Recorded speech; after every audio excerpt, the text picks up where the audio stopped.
Now turn to Section 1. Section 1. You will hear a woman calling the London Police Department to report a robbery. First, you have some time to look at questions 1 to 4.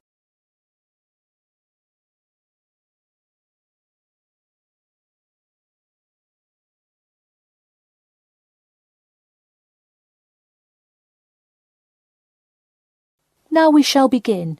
You should answer the questions as you listen, because you will not hear the recording a second time. Listen carefully and answer questions 1 to 4. Hello, London Police Department. Yes, I would like to report a robbery. All right, just a minute while I pull up the form. OK, could you give me your first and last name? Anna Grieg. Anna Gregg. G-R-E-G? No, Grieg. G-R-I-E-G. Got it. All right, moving on. Gender, female. Date of birth? 15th of March, 1980. All right, thanks. Just a few more personal information questions, and then we can address your claim. All right. What's the address? 4 Ellendale Street. That's E-L-L-E-N-D-A-L-E. Oh, right, Ellendale Street. Yeah, we've had a lot of break-ins in that area lately. And the postal code? W5 2AT. And are you a citizen of the UK? No. OK. What type of citizenship do you have? Well, I lived in the United States for most of my life, but I am actually of Grenadian nationality. OK. So is that the country that issued your passport? Yes. All right. Before you hear the rest of the conversation, you have some time to look at questions 5 to 10.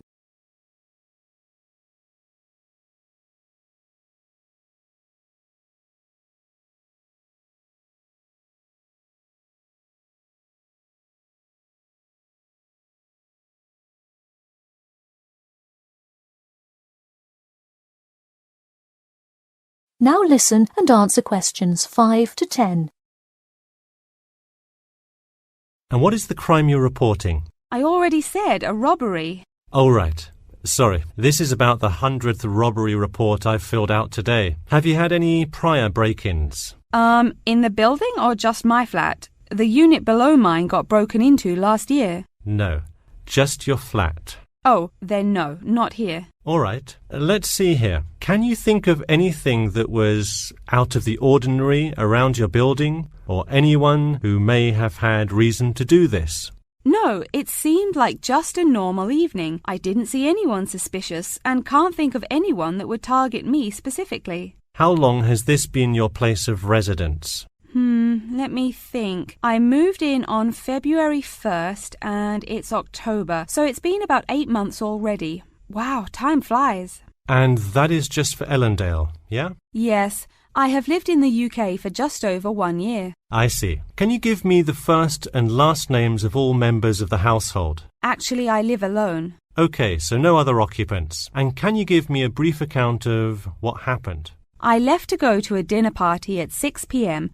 and when I returned at 11, I found the place ransacked and a lot of my things gone. Any sign of forced entry? Yes, the back door was wide open and it looked like someone used a crowbar to force it open. I see. And just to be clear, was the door locked when you left? Of course. Hey, you would be surprised how many reports we get where people have failed to lock their doors. Now, I need you to list any missing items valued above £200. So far, I'm missing my computer, my purse with my wallet in it, and the TV. OK, let's start with the computer. What is the estimated value? £500. And what is the serial number? G41687770. Thank you. And a visual description? It is a black 13-inch PEMDAS cloud book. There is an Oxford sticker on the lid. OK, and could you give me a description of the purse? Sure, it's a Claude Frieda shoulder bag and the material is silver-coloured cloth. Price? £300. OK, that concludes my report. I'll submit it and we'll let you know of any developments. That is the end of Section 1. You now have half a minute to check your answers.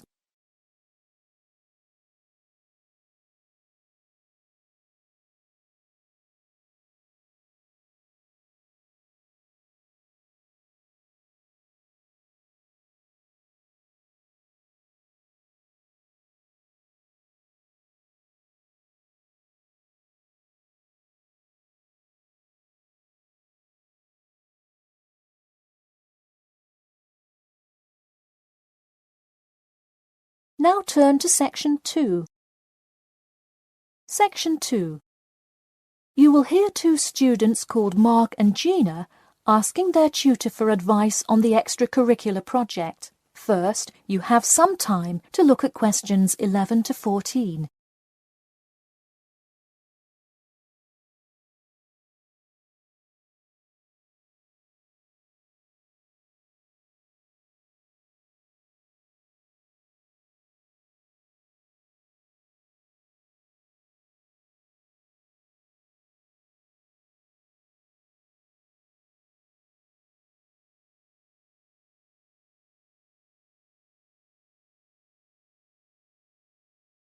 Now listen carefully and answer questions 11 to 14.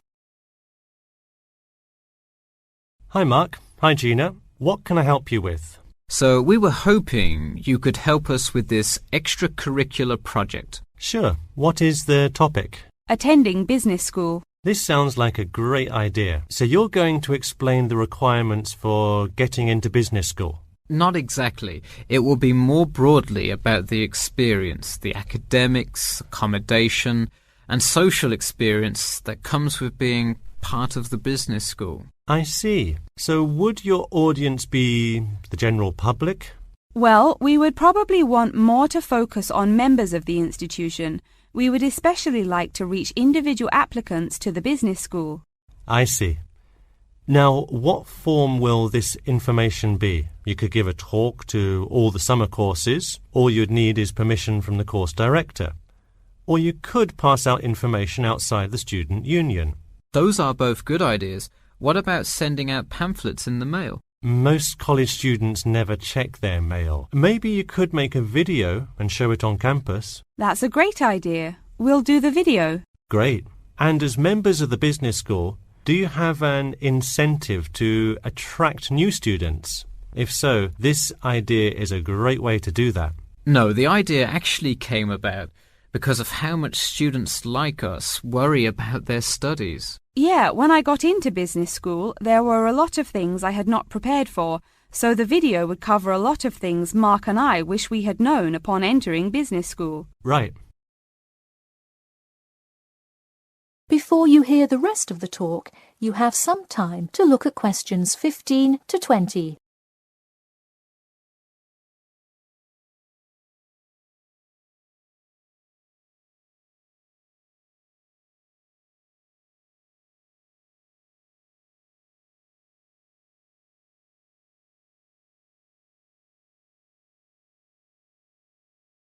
Now listen and answer questions 15 to 20. What would you talk about first? The first and probably most important section would be academics. Good idea. So, would you provide guidance on what courses to take? We want to focus especially on the approaches professors take, their teaching methods. It is far different than what students are used to in high school and even in liberal arts college. Good idea. And how long do you think you would spend explaining academics? We'll probably spend 7 minutes on it. We also have some ideas for talking about housing, food options and stuff like that. We're not really sure how to tie it all together though. I think it would be suitable to title that section Accommodation. What do you think? That could work. We'll definitely describe the different dining options at the cafeteria and then walk students through flats and the grueling process of finding one near the business school campus. Okay, so we would cover specifics on the cafeteria as well as flats. I think those are both helpful. We could spend about 6 minutes on accommodation and be sure to touch on those specifically. Great. Is there anything else you would talk about? We definitely want to go over the social aspect of attending school here. Of course. I think it's good to have a little fun once in a while when you're working so hard in school. I think we are going to introduce new students to the disco that so many upper-class men know and love. Maybe we'll include a few other places too, but that's the main one. We're also going to invite students to the international evening taking place in the first week of school as a great chance for our large international student population to meet a lot of other new students. It can definitely be hard to meet people as an international student. I think that is a great idea. You may want to spend slightly longer on this section than the other two. How about 8 minutes? That sounds reasonable. So overall, the introduction should take 3 minutes and then the conclusion should take 4, giving us a total of 28 minutes. I wouldn't rush your introduction. Maybe give it between 4 and 6 minutes. The conclusion, though, can be shorter since it's just a quick refresher of each of the topics. Give that not more than 2 minutes. Okay, so in total, the video should take about the same time, just more intro and less conclusion? Precisely. All right, we're going to get to work on our video. Thanks for your help. That is the end of section 2. You now have half a minute to check your answers.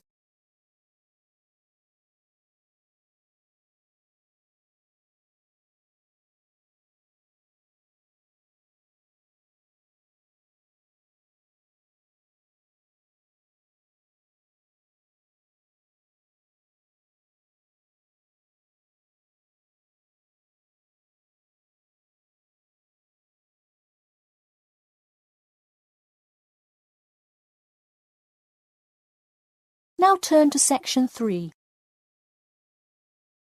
Section 3. You will hear a student called John talking to his classmate Danny about the details of his research project. First, you have some time to look at questions 21 to 26.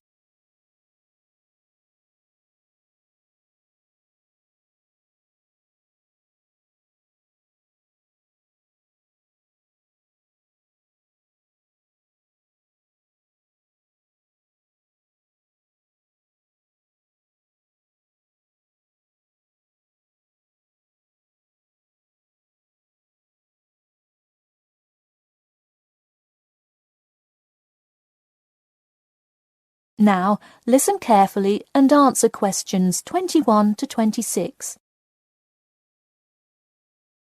So, tell me about your research project, John. I created a questionnaire for the study to determine people's opinions of the relative feasibility of earning a living in Brisbane. Oh, cool. How is it scored? Are they all multiple choice questions? Well, the questions consist primarily of yes or no responses. There are 2 free response questions at the end. Participants will use a computer to fill in their answers. That way, it is really easy to analyze the data afterward. Great. It sounds like you have a pretty solid idea of what you should do. Just don't forget to submit a copy of your plans to Professor Curran by the 15th. Oh, I almost forgot. You don't do it for the high grade or a praise, but he can review and give you feedback. Right, that will be helpful. He has been conducting studies like this for 30 years now. Yep. Oh, and I'm curious. Are you going to be in the room giving subjects directions for the questionnaire? Well, I think the instructions will be provided by another representative who will not be analysing the data. I want them to feel they can answer and be completely anonymous, so I will not be in the room. Anonymity is really important for this study. I agree. Good idea. You should tell the representative to remind subjects to fully consider both sides of each issue. Sometimes it's really easy to immediately check yes or no without stopping to think about it completely. That's so true. It's like a race to finish the questionnaire first or something. I'll make sure to include that in the instructions. This report has to be perfect. Wow, what's the big deal? I know it's part of your grades and all. Well, it's that, but also a well-executed study could grab the attention of faculty in the department, which would be a huge deal. So, for attention? No, silly. I mean, I could really gain the respect of professors who may later take me on as a graduate student in their labs. Oh, I see. Before you hear the rest of the talk, you have some time to look at questions 27 to 30.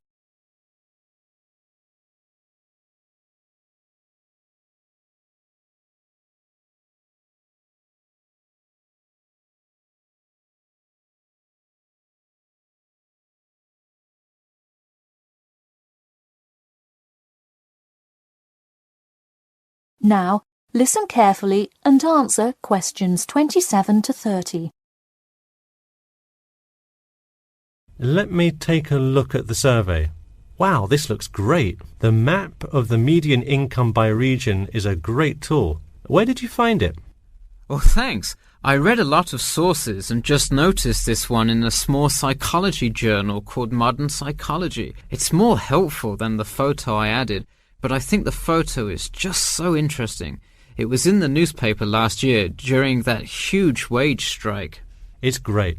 Probably not necessary, but it looks great. I don't understand. What is WKRX's involvement here? Oh, the radio station agreed to sponsor the study if I play their station in the room.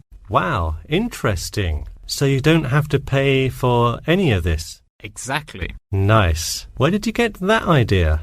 Last month, at the Psychology Club Council meeting, someone talked about how easy it is to get sponsorship from local businesses, so I listened to their advice and called around. I'll have to remember that. Well, this all looks great. Good luck. That is the end of section 3. You now have half a minute to check your answers.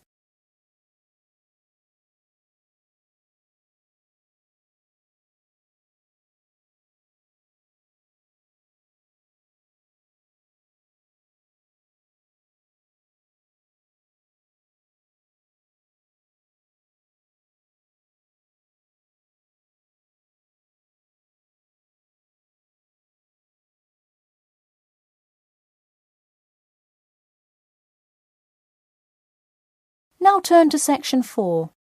Section 4. You will hear the beginning of a lecture about the Pleasanton Town Market.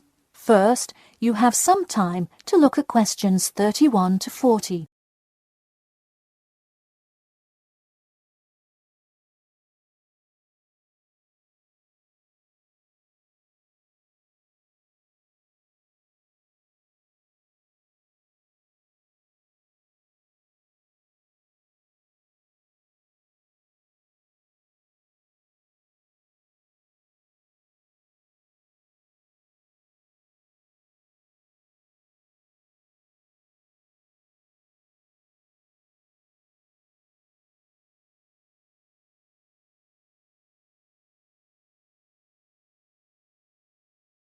Now, listen carefully and answer questions 31 to 40. Good afternoon. In the last few lectures, we've been covering the social and political pressures that influenced the rise of the rebellion of 1679. Today, I would like to focus on the Pleasanton Town Market. Now, why are we talking all about some market? It's not like it was the first market ever, or even a particularly large market. The Pleasanton Town Market is important because it is often mentioned in the literature found in the library. If you have ever been there, you have probably seen all of the handcrafted items sold there now. But what was originally bought and sold in the town market? In the beginning, the market sold products such as meats, furs, and simple tools. Over time, though, it became known as the place to find quality livestock. People came from all over the world to find the biggest and best cows, pigs, and chickens. In fact, the profits from the town market became the savior of a plummeting economy during a time of much turmoil. Not to be confused with the Reconstruction era, a period of rapid development came about in the 1660s as a result of the market's vendors contributing their profits to building up much-needed public facilities and defense, which would later make a huge impact on the outcome of the war. For many years, the market flourished and began to draw in large tourism crowds in addition to the throngs of livestock customers. However, as revolutions in farming came about, more people moved to farms far from the city centre. Customers grew more and more reluctant to travel all the way to the town centre for their meats, when they could easily choose to buy from local farmers near them for a fraction of the price. With such a fall in the profits of the town's major profit generator, some quality town planning was needed. In the mayoral election of 1668, a young man of little fame just barely claimed the popular vote, none other than the now legendary John C. Wiley. Wiley's first decision as mayor of Pleasanton was to deal with the quickly failing town market. The building with the large clock was a landmark that had symbolized growth in Pleasanton for a generation. Wiley decided to use the notoriety of the town market to set an example. During the historical Rotterdam Rebellion, Wiley gave all those involved lifetime prison sentences in the very same building. It stayed a prison for about 50 more years until they transported all remaining prisoners to other facilities and turned it into the historical monument today.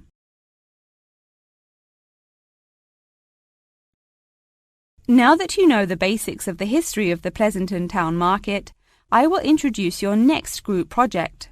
I want you to make a short film based on the real historical events that occurred in Pleasanton before and during the uprising. I will give you some class time to look through the library's reference section, but you will be responsible for conducting further research outside of class. I suggest starting by looking for information on the market itself. You'll find plenty of information. In fact, some students complain that there is actually too much information on it. On your own time, you could find family members of old war veterans to conduct interviews. Sometimes they provide wonderful insight that you wouldn't find in proper history books. But be careful, an interview that is riddled with bias is useless. I myself have some very old photographs here that you are welcome to take a look at for some inspiration. I'm lucky enough to own this one of Jim Wiley himself. Very interesting to see, but does not provide enough information to add much to your film. Feel free to take this film into whatever direction you choose. You could even do a crime thriller based on real outlaws. All you would have to do is look through the newspaper archives in the crime section during that time period. Try to get as much detail as you can, but you may end up having to draw your own conclusions. Okay, that's enough from me, so let's go on to... That is the end of section 4. You now have half a minute to check your answers.